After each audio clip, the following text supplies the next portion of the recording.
It's always very tempting to put together a concert that has a theme at its center. I don't mean a theme, rather a programmatic theme. In this case, I wanted to feature a symphony by Franz Joseph Haydn, and I decided that since I had not done his Miracle Symphony before, that would be a good starting point. And then I started playing with the idea of pieces that had something miraculous about them, either the program that inspired the composers to write them, something in the case of Wagner's Parsifal, a miraculous event within the opera. And so I came up with what I hope is an interesting mix of 4 different composers and their takes on matters miraculous. The one exception to this, curiously, is the Haydn Symphony, which even is called Miracle, and you'd think, oh, is that something from the Bible? Is it something that Haydn witnessed that they thought was a case of divine intervention or something like that? No, it's a little more mundane than that, although I'm sure not to the people who were involved. Haydn spent several extended periods in the latter part of his life in London, where he was pretty much afforded the same status that a rock star might be afforded today. People went crazy over him. They fought to get into his concerts, and he wrote new symphonies for his engagements there, and everybody wanted to be the first to hear these new world premieres. Unlike today, when people see the words world premiere on a symphony concert, they tend to wonder whether they want to go at all. It's another story. And so there was a performance that Haydn was giving. He was conducting his own new symphony, and there were some empty seats right behind him, and there were several members of the very aristocratic audience. Everybody was a count or a duke or something or other, and they were sitting in the middle of the auditorium, and they thought, well, let's move up. That way we'll get closer to the great man. So they got up, this 8 or 10 of these people, and moved down, and within a couple of minutes of their getting up and moving chairs, this chandelier fell down right where they had been sitting. And everybody started saying, my gosh, this is a miracle, it's a miracle. And Haydn's symphony immediately got the nickname Miracle. Now, the only problem is that the name was affixed to his 96th symphony, and it wasn't until later when people started doing some digging and saying, well, this is definitely when the event happened, because we had these several people writing about it in their diaries, but that symphony was not performed that day. It turns out that it was the symphony number 102 and not the symphony number 96 that should have been called Miracle, but it was a case of mistaken identity. 102 has no subtitle, number 96 is now the Miracle, and that's how it's been for centuries, and it's probably not about to change in any of our lifetimes.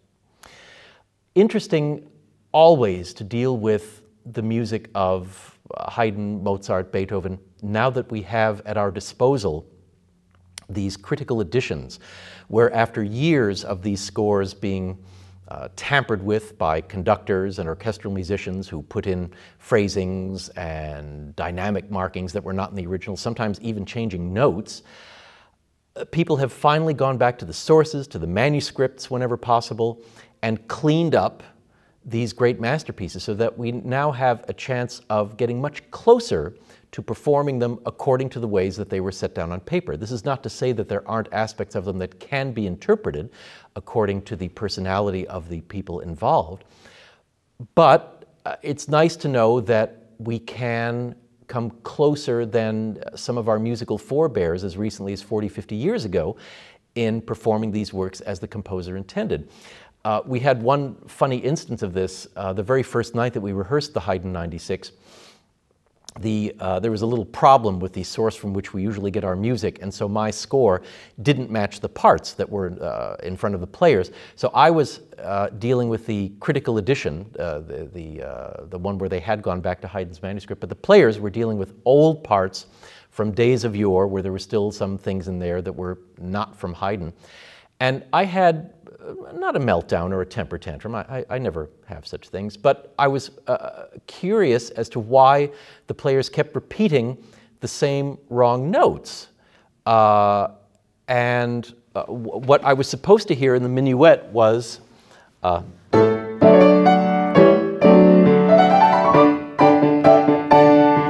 And what they kept playing was...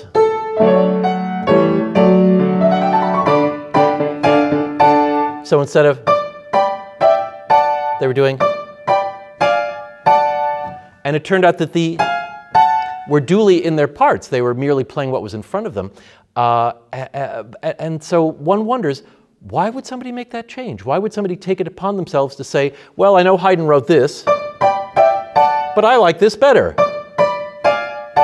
I mean, who are we to make such decisions for the composer? We're not. Haydn is this big, we are this big. So it's a pleasure to play something, again, as close to the spirit and the letter of Haydn as we can possibly get. One of the great stories in American folklore that I think one can legitimately call miraculous is that of John Henry, the African-American railroad worker who was offended at the thought that anybody would think that they could build a machine that was stronger than a human being. And when they brought in a steam drill, Henry said, I'm darned if that thing's going to beat me. And so they arranged a contest. And in the course of a day, the steam drill drilled through 9 feet of rock, whereas John Henry, armed only with his hammer, plowed through 15 feet. Alas, at the end of the day, it is said that the exertion was too much for his heart, and he died in the very tunnel in which he'd been digging rock. And so he was buried there lovingly by his colleagues and employers. And his legend remained a testament to the strength of the human spirit. And when Aaron Copland was asked to write a very short work for the medium of radio, back when radio was the prime disseminator of classical music, he decided that since it was a show for children, he was going to take a great story and make it the basis for a short orchestral composition. He chose John Henry not only because the story element was so powerful, but also because there were several versions of a folk song based on this legend. And he decided that using that tune would provide a perfect basis for what is essentially a theme and variations piece. And it's by no means a slavish stating of the theme. Anybody who knows what Copland could do with a cowboy song in Billy the Kid or the Shaker tune in Appalachian Spring knows that invariably his very strong personality would come to the fore. And even at the very beginning, he hints at tragedy by having this forlorn little gesture in the muted trumpet.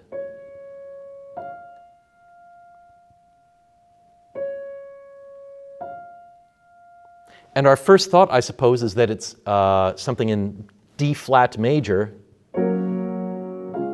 if he had harmonized it. But it turns out, when the solo clarinet comes in, that he's hinting at B flat major so that this D flat provides this little element of tragedy. He's already hinting at what's to come. So the beginning of this piece is...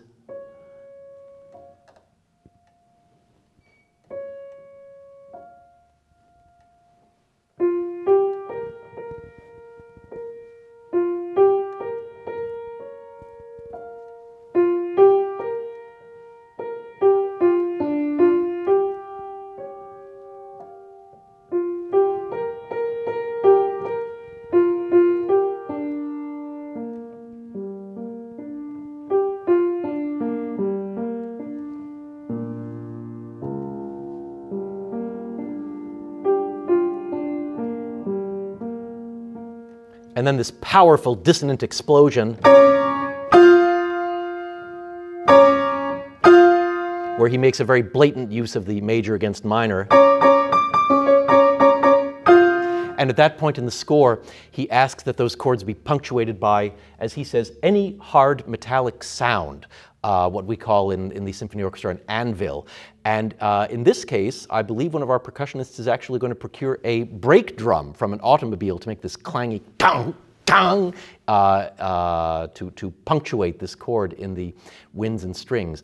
The piece takes on a great deal of energy. There are very blatant imitations of railroad train sounds, but eventually the piece turns back on itself with a very heroic and tragic simultaneously conclusion that fully matches the the loveliness and the sadness of the story on which it's based.